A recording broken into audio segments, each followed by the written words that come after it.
My name is Erik Johnson. I'm a lead instructor of advanced technology here at MakerspaceCT in Hartford, Connecticut.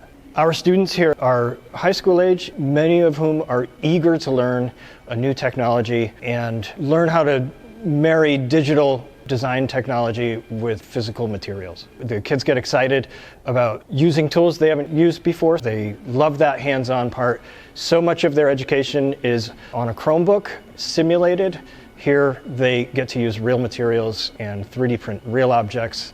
One of our programs here at Makerspace is called Make-Enable, where we teach high school age kids 3D printing, and the things that they print are prosthetic devices, and we donate to people in need. That's a wonderful program, but some of our students showed potential for design, and that first program didn't include any kind of design training. What we'd love to do with Make-Enable 2 is add a design element, teach design thinking and CAD training, to then have our students find a problem in their community and then design a solution to it, print that solution, and then put that solution into place. This allows our students to exercise their compassion as well as their ingenuity and a little bit of urgency to help improve their communities with their design skills. We are excited to be considered for the Infy Makers Award and the opportunities that can come from that, be it professional development, improving as an educator, and launching a program like Make-Enable 2.